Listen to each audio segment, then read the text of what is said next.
हम लोग वहीं खड़े रहे, हम लोग तो आगे बढ़ जाएं और सरकारें जो है वो अपने स्थान पर खड़ी गए।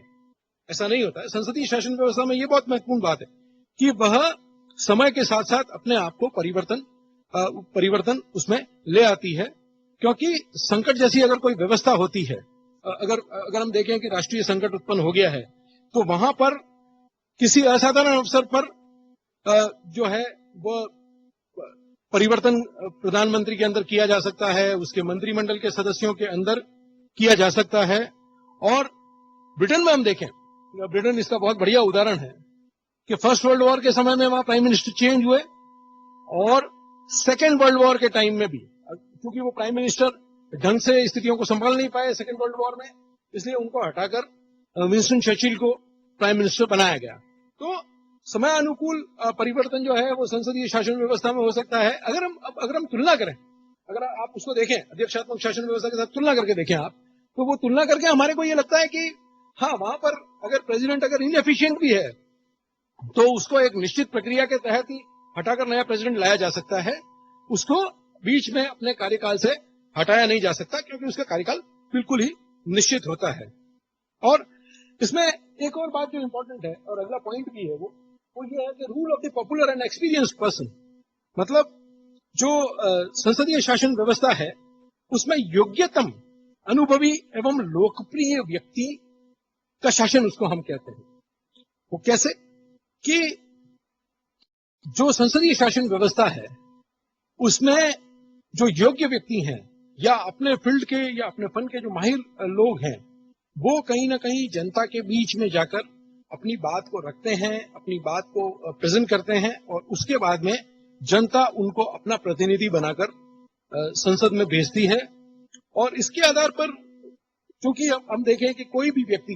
जो राजनीति में लोकप्रिय है वो व्यक्ति आगे चलकर संसद का सदस्य बनता है, मंत्री पद को धारण करता है और उसके बाद में वो अगर उसमें योग्यताएं हैं तो वो प्रधानमंत्री भी बन सकता है। इसके अलावा हम देखें कि जो उसका गुण है वो ये है कि लेस पॉसिबिलिटी ऑफ डेडलॉक, मतलब ये भी इंपॉर्टेंट बात है। वो इसलिए कि गत्यावरोध होता है, कई बार हम देखते हैं कि अध्यक्षात्मक शासन व्यवस्था में एग्जीक्यूटिव और जो लेजिस्लेचर है उसके बीच में डेडलॉक हो जाता है, उसके बीच में गत्यावरोध हो जाता है। वो संसदीय शासन व्यवस्था में बिल्कुल भी उसकी संभावनाएं नहीं होती। क्यों? क्योंकि संसदीय शासन व्यवस्था में कार्यपालिका और व्यवस्थापिका चूंकि एक दूसरे से संबंधित होती है, पहली बात। और दूसरी बात, वो दोनों जो अंग हैं शासन के, कार्यपालिका और व्यवस्थापिका, ये दोनों ही सामंजस्यपूर्ण तरीके से और सही तरीके से एक दूसरे से मिलकर कार्य करती हैं। और तीसरी बात, चूंकि मतलब संसदीय शासन व्यवस्था में क्योंकि मंत्री भी उसके पार्ट होते हैं, व्यवस्थापिका के पार्ट होते हैं, तो इसलिए वो गत्यावरोध होने की संभावनाएं, अगर वो होता भी है तो वो बहुत जल्दी ही समाप्त हो जाता है। इसके अलावा नेक्स्ट पॉइंट है टू डेमोक्रेटाइज मोनार्की, मतलब इसने राजतंत्र को लोकतांत्रिक स्वरूप प्रदान किया है। ये हमारे कॉन्टेक्स्ट में तो ये बात नहीं है, भारत के कॉन्टेक्स्ट में, लेकिन मैं अगर स्वीडन, नॉर्वे, फिनलैंड, ब्रिटेन, इनकी अगर बात करूं तो वहां पर इसने क्या किया है कि संसदीय शासन व्यवस्था को इसने राजतंत्र को संसदीय शासन व्यवस्था में ने एक लोकतांत्रिक स्वरूप प्रदान किया है या एक डेमोक्रेटिक स्वरूप उसको प्रदान कर दिया है। क्यों? क्योंकि अब वहां पर जो किंग और क्वीन है, जिन देशों को मैंने नाम लिया, वहां पर किंग और क्वीन है, वो पूरी तरह से बिल्कुल नॉमिनल एक नाम मात्र की कार्यपालिका के रूप में कार्य कर रहे हैं, लेकिन वास्तविक शक्तियां जो है इन देशों में, वो इन देशों में किसके पास है? वो प्रधानमंत्री और उसके कैबिनेट के पास में है। नेक्स्ट पॉइंट है important role of the opposition party. संसदीय शासन व्यवस्था में विरोधी दल है वो हमेशा संसदीय शासन व्यवस्था को जीवंत बनाए रखते हैं और सरकार के ऊपर एक चेक बनाए रखते हैं। वो चेक ऐसे बनाए रखते हैं क्योंकि वो निरंतर आलोचना करते रहते हैं और आलोचना की वजह से सरकार कोई भी गलत नीतियों को लागू नहीं करती है। इसके अलावा इम्पोर्टेंट बात है कि हमें संसदीय शासन व्यवस्था में चूंकि हम देखते हैं कि क्या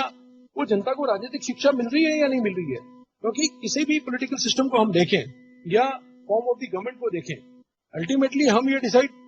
उसको उसकी जो सफलता का पैमाना है ये भी होता है कि क्या वहां पर लोगों को वो राजनीतिक शिक्षा मिल रही है या नहीं मिल रही है। तो संसदीय शासन व्यवस्था में जनता को राजनीतिक जो शिक्षा है वो प्राप्त करने का सुअवसर प्राप्त होता है। व्यवस्थापिका में विभिन्न विभाग की नीतियों व कार्यों की आलोचना की जाती है, उनके प्रतिवेदन प्रस्तुत किए जाते हैं और मंत्री भी अपनी पूरी योग्यता के साथ में अपने नीतियों व कार्यों को व्यवस्थापिका के सदस्यों के सामने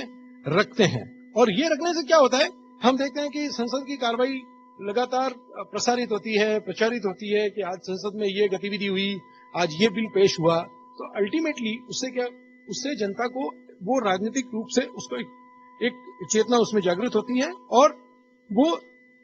जनता को ये एक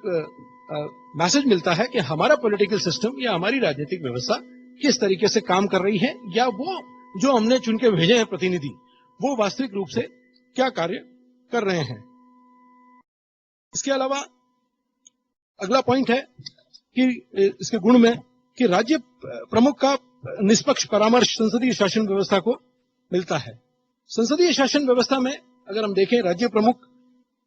राजा भी हो सकता है, रानी भी हो सकती है, राष्ट्रपति भी हो सकता है, तो वह उसका किसी भी दल से संबंध नहीं होता है तथा वह निष्पक्ष व तटस्थ परामर्शदाता होता है और शासन को संकट के समय में उचित परामर्श प्रदान करता है। यदि मंत्रिमंडल कोई गलती करता है तो फिर उसको वह चेतावनी देता है। अब हम ये सारे जो गुण हैं एक बार वापस देख लेते हैं, इसको हम रिकैप कर लेते हैं उसका कि पहला जो गुण है वो reconciliation and cooperation between the legislature,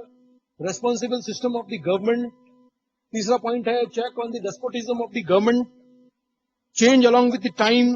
rule of the popular and experienced people और less possibility of deadlock to democratize monarchy, important role of the opposition parties to give political education to the people and fair consultation of the head of the state। अब हमने इसके चूंकि गुण देख लिए हैं, हम देखते हैं कि हमारे समाज विज्ञानों में जब हम किसी भी टॉपिक को डिस्कस करते हैं या हमारे सोशल साइंस में किसी भी टॉपिक को डिस्कस करते हैं तो उसके गुण के साथ साथ उसके दोषों को भी देखते हैं। और कोई भी शासन व्यवस्था, भले चाहे वो कितनी भी अच्छी शासन व्यवस्था हो, वो उसके गुण के साथ साथ वो दोषों से पूरी तरह से मुक्त नहीं होती है। संसदीय शासन व्यवस्था में भी बहुत सारे दोष हमारे को दिखाई देते हैं और वो हम एक एक करके हम डिस्कस करते हैं। पहला जो दोष है या पहला जो पॉइंट है दोष में, वो ये है कि absence of the separation of the powers. हम अक्सर राजनीति विज्ञान में ये बात करते हैं कि जनता को शासन की निरंकुशता से बचाने के लिए शक्तियों का पृथक्करण होना चाहिए और उसके साथ ही मॉन्टेस्क्यू ने जब सिद्धांत दिया था कि वह शक्तियों के पृथक्करण के साथ साथ में नियंत्रण एवं संतुलन का सिद्धांत या चेक्स एंड बैलेंसेस का सिद्धांत भी काम करना चाहिए। तो अगर हम डीमेरिट्स उसकी अगर हम देखें पार्लियामेंट्री सिस्टम की,